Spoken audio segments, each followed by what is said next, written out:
Let's explore this issue more. We are joined by Zolile Williams, who's the Eastern Cape Cooperative Governance and Traditional Affairs MEC. MEC Williams, good to have you on the program, despite the circumstances of these troubling incidents, if you will. Maybe a good starting point would be for you to explain to us the cultural and historical importance, especially of initiation schools in the Eastern Cape and other parts of the country, and how they are traditionally conducted, specifically there. Thank you, Ntantla, and greetings to you, and good evening to the viewers at home. Yes, Ntantla, we are confronting a crisis as a province, and traditional initiation historically is a tradition that has never had so many casualties. It is a sacred tradition to Xhosa people and all other ethnic groups in the province. And the difficulties, you will find them more in the Xhosa side of things. And here I would really blame how this tradition has transcended to new generations, where as time goes on, the experience of the traditional surgeons and their nurses or nursing assistants is getting lesser and lesser in terms of age. And therefore, the tradition is no longer transcending as it should to other generations, as it did with us, for instance. So we are having difficulties. Within that, you'll find that there are conservative beliefs wherein there are difficulties in actually agreeing to modernizing the tradition so that it can agree to the current times. But contextually, if I can tell you about the current circumcision season that is confronting us, we have 28 deaths of initiates, which is quite regrettable, I must indicate. That 28 is composed of, during the first week of the initiation of these boys, 10 of them passed on first week. What does that signify, Ntantla? It signifies, and their cause of death, those 10, is in relation to dehydration. I understand you. No initiate should be dehydrated even in the first week of traditional circumcision. Now, what our doctors are indicating is that these 10 have actually came to the traditional circumcision school already dehydrated. That's why you will see loss of lives in the first week of traditional circumcision. That's about 10 of them, which is death that could have been prevented, but because of wrong education, which is against our advocacy campaign, these kids come to the school already dehydrated. That's the 10. 5 of them have suffered pulmonary edema, that's one initiate. 4 respiratory difficulties, which is linked to asthma and all other respiratory symptoms. That indicated to us again that these initiates did not take their medical equipment with to the traditional school.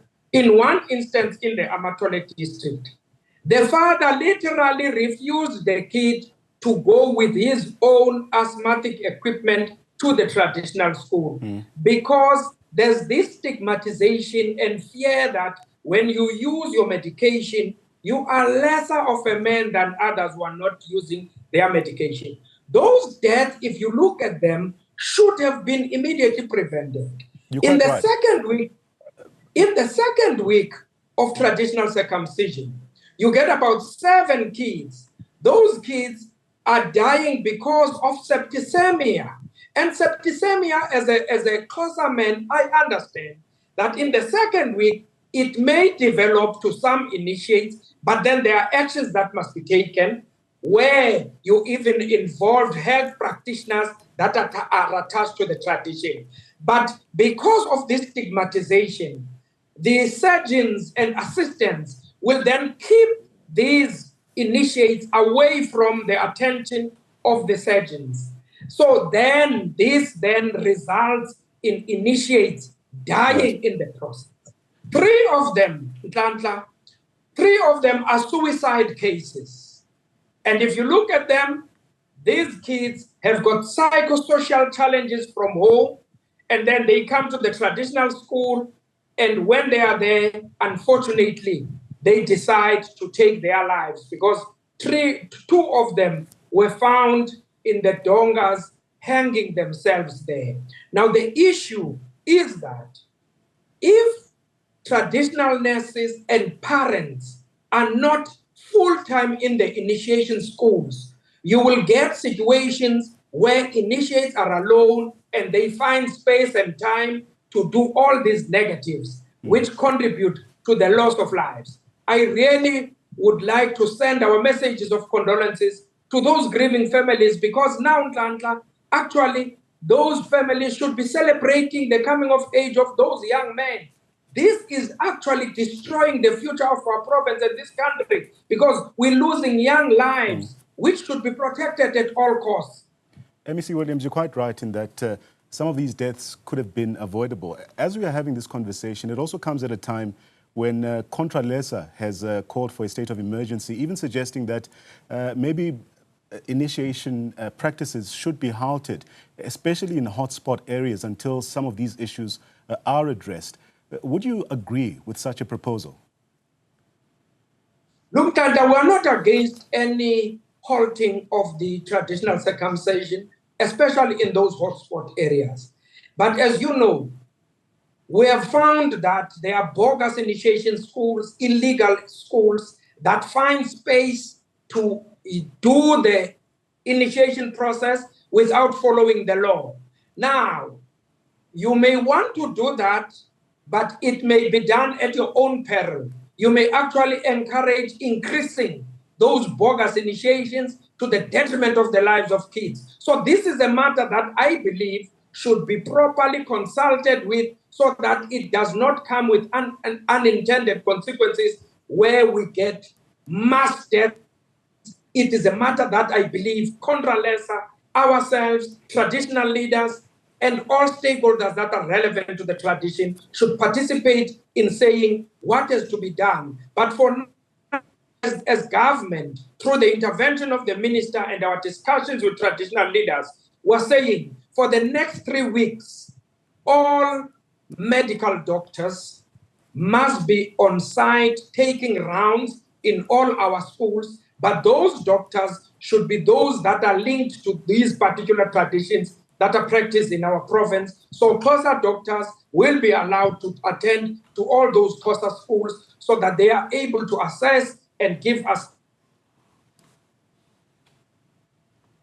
It seems we have lost our guest, MEC Zolile Williams. MEC Williams, can you hear us clearly still? Yes, I can hear you. All right, we lost you there for a moment. But while you make that point, you touched on another one quite earlier on, around the involvement of families or parents even at some of these initiation schools. But some would argue that their access to these schools would be quite limited, if not impossible sometimes. Let's speak to this issue. How can families be more involved in ensuring the safety of their children at these schools? Look, Ndanta, the first thing that a family must do is to ensure that the kids are taken to clinics for medical screening, because that medical screening assists us with information to understand the state of health of that particular child. Yeah. If you talk matters of pulmonary edema, respiratory symptoms, and all that, these are matters that we should have known that they exist with these kids.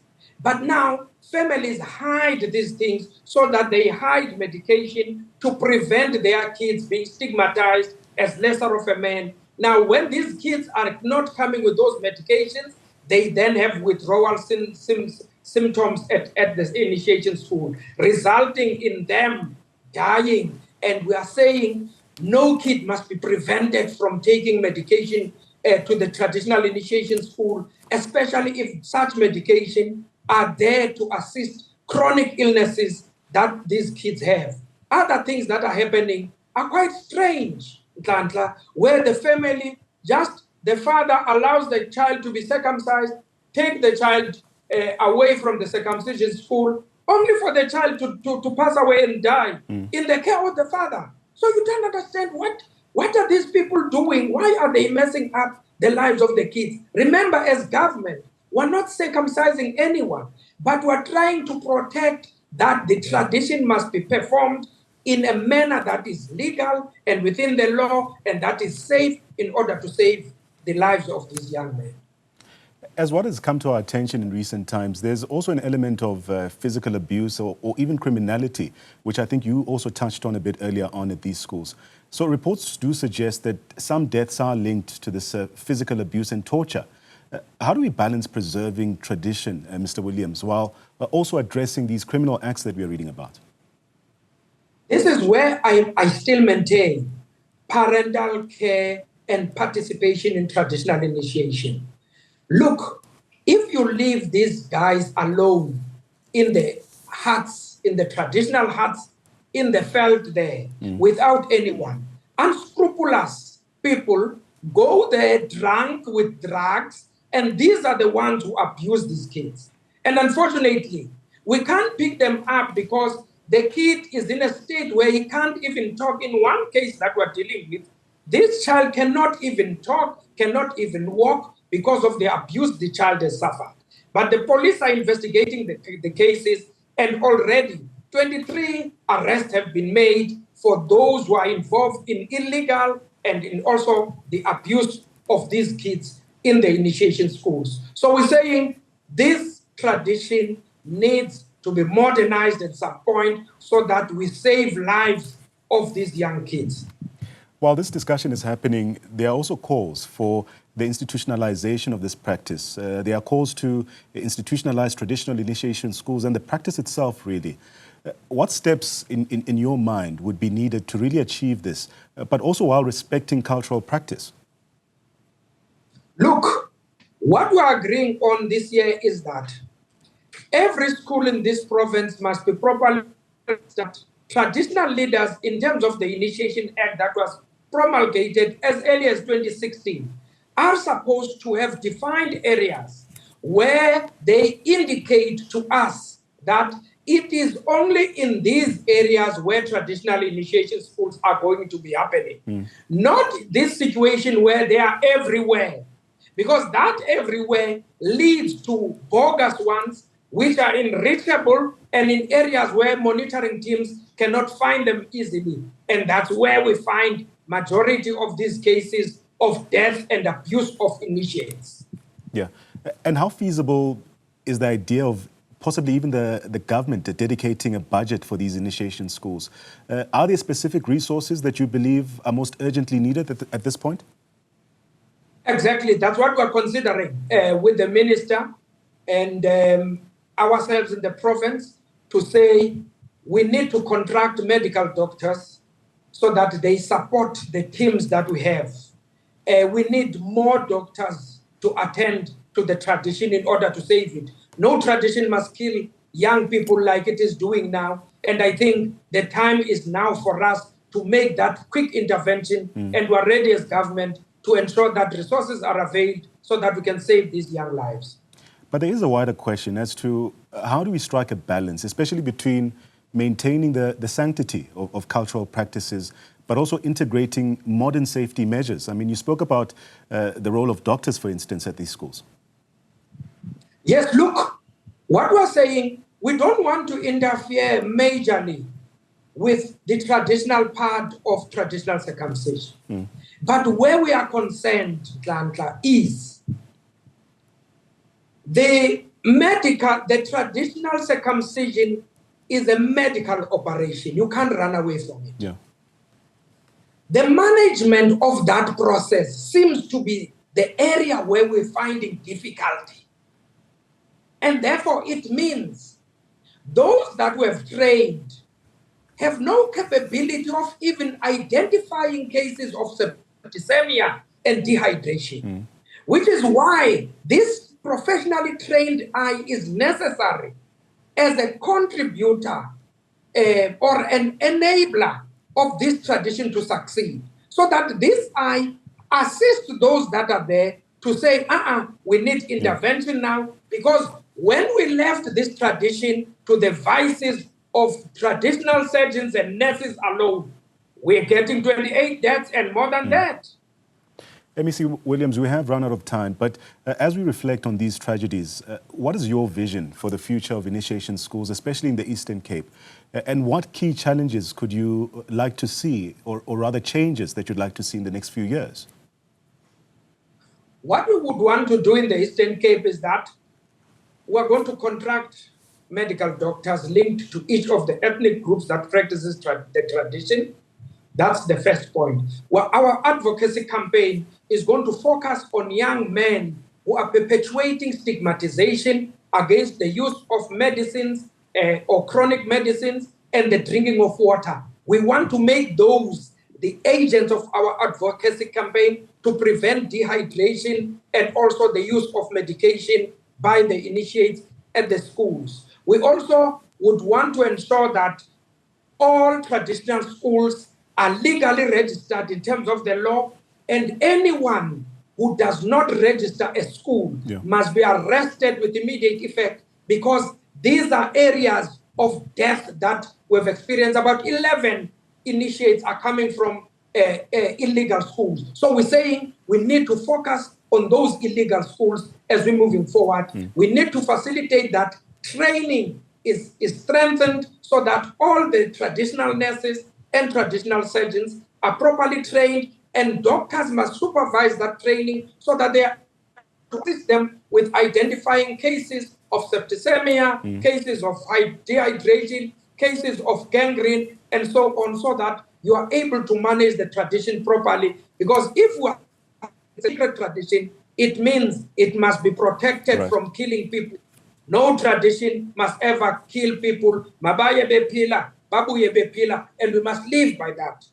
Sums up our chat. That's MEC Zolile Williams. Thank you so much for sharing your insights. Thank you. And also possible solutions to these troubling incidents which do involve the deaths of initiates at these schools.